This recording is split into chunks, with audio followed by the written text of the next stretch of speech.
You ever pull up to your place and just saw something's off? The air's too heavy, the quiet's got teeth.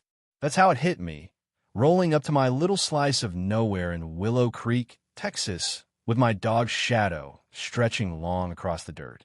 My gates swinging wide open, creaking like it's laughing at me. A cop car's parked on my land, bold as hell, next to some shiny black SUV that doesn't belong. Might get twists. This ain't right. I'm Sam Carter, just a guy who's been through some rough patches. Seen things in deserts and firefights that don't wash off.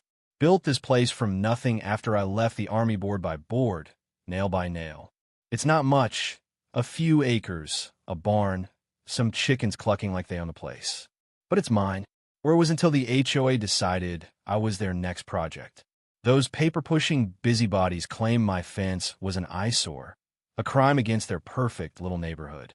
Sent cops to take my land over a permit I didn't even know existed. They thought I'd roll over. They had no idea who they were dealing with. My dog, Ghost, catches it first. His ears twitch, and he lets out this low growl, like he's reading something in the wind I can't see. I step out of my truck, rifle still slung over my shoulder from a day hunting, and there's Deputy Kyle, barely old enough to buy a beer, fidgeting on my porch. Next to him is Karen, the HOA's queen bee, hair sprayed stiff as a board, smile sharp enough to slice through steel. Mr. Carter, Kyle stammers, voice cracking like he's reciting a script. We're here to deliver a notice of temporary property seizure. Fence violation. Livestock concerns. I blink, letting the words sink in. My chickens, I say, half laughing. You're here for my saw chickens saw? Karen steps forward, all polished and corporate, like she's selling me a timeshare. Your fence is 3 inches too tall, Sam. And those birds are a health risk. We're just enforcing community standards. Community standards, my ass. I built that fence in '09, checked every spec with a count of myself. Ghost is still locked on that SUV, where some guy in a polo shirt sits, engine idling, mirrored shades hiding his eyes. He's no cop. He's a watcher, and Ghost knows it. I'm about to call her bluff when Ghost bolts to the porch, digging like he's on a mission.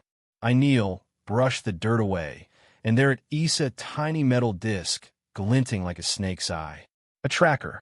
I hold it up, let it catch the sun. This come with your notices, Karen? Her lips twitch, just a flicker, but it's enough. Kyle's face goes red, mumbling, I don't know anything about that, but Karen's smooth as poison. We're within our rights to monitor compliance, she says. I step closer, Ghost at my heel. Monitoring's one thing. Stalking's another. You did this while I was gone. No signal, no way to know. That's not a coincidence, Karen. That's a plan. She doesn't flinch, just tilt her head. You're not in danger, Sam. We knew you'd come back. I'm done talking. I look at Kyle, then the SUV guy, still as a statue. You came to send a message. Here's mine. You think a fence is enough to take my home? You're either clueless or dangerous. I'm betting on dangerous. Karen's smile tightens. We're patient, she says. Ghost stands, and I know it's time. I turn to Kyle.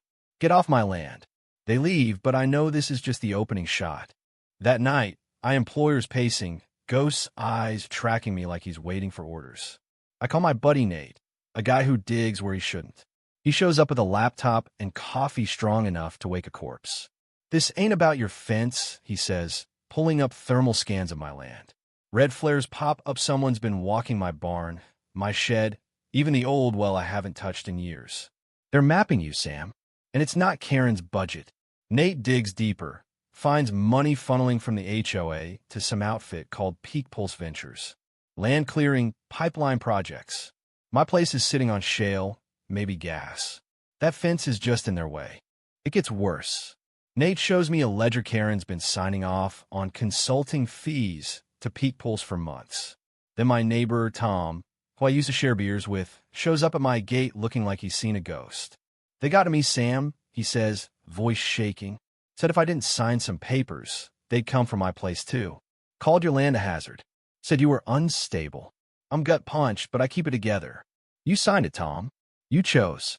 He hands me a Falderin Affida VYT with his name, accusing me of everything from stockpiling weapons to threatening the HOA. I let him walk, but he's on a list now. Not enemies, not yet, but not friends. A week later, 3 a.m., Ghost growl yanks me out of bed. My security feed's fuzzy, but the motion sensors are screaming. 3 shadows move across my north field-type formation, pros. I hit a switch, and a flare rig I built from an old trough, and some magnesium lights up the night like a supernova. Ghost is out the door, low and fast, taking down one guy by the fence. I'm on the move, catch another blinded by the flare, kick his gear into the dirt. Private contractor, huh? I mutter. Karen's not this good. The third guy's already running, but they leave something behind a clipboard with a 3D map of my land, my routines, even ghost patrols, labeled Phase 1 resistance test. I'm not just a homeowner. I'm a target. Karen shows up the next day, alone, all smiles like she didn't just send a hit squad. Let's end this, Sam, she says, sliding a paper across my porch railing. Sign this 30-day resolution, and we're done. I tear it up, let the pieces fall. What's really under my land, Karen? Her jaw tightens just for a second. This isn't about you. It's progress. Your property's in the way of a federal zoning plan. I lean in, Ghost at my side. You read my file, didn't you? Kandahar, Fallujah. You think you know me? She doesn't blink. I know you're alone, Sam.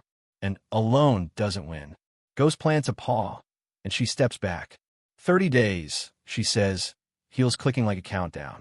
I'm not sleeping anymore. I'm digging literally. South Slope, where nothing grows right. Ghost watches, tail still like he knows. 3 feet down, I hit concretia dome, old, cracked, hiding a metal hatch sealed tight. No markings. Nate brings a torch, and we crack it open. Stairs, narrow, dust so thick it's like breathing ash. Ghost whines, same sound he made overseas when death was close. I don't go down. Not yet. I snap photos, send them to Nate's encrypted drive. He finds a matched ARPA, some project called Z7 Alpha, shelve in '08 last ping my backyard. They didn't pick me for my fence. They picked me because I'm the only one here. Tom comes back, paler, shaking. They're MOVYing soon, Sam. Not Karen, someone bigger. They're calling me compromised for talking to you. He hands me documents, meeting notes, photos of Karen with Peak Pulse execs. Burn it all, he says. I bury backups, one in my coop, one mailed to a friend, one clipped to Ghost's vest. If they want what's under my land, they'll have to go through us. The HOA meeting is my last stand. Packed room, folding chairs, Karen in white like she's untouchable. I walk in, Ghost at my heel, Nate streaming to thousands online. I don't wait for permission, just dump files on the table, drone footage, Peak Pulse contracts, Karen's voice on tape. He's got no one. Push hard, he'll break. The room goes dead quiet. You didn't care about my fence, I say, staring her down. You wanted me gone before I found what's under my land. A DARPA relic, Z7 Alpha. Karen tries to spin it. It's classified for your safety. Ghost growls and she flinches. I hold up an envelope. This goes live tomorrow, news outlets. Backups worldwide. You burn, Karen, and your bosses won't save you. The crowd turns, neighbors shouting. You call them crazy. Karen bolts, her board members scrambling after. Within days, she's gone house for sale, name changed, hiding. Peak Pulse contracts tank, their CEO quits. A week later, I get a package. No sender, just a card. Thank you for your silence. And a photo of my house thermal scan, Ghost kennel circled, one line. Next time, the dog's out.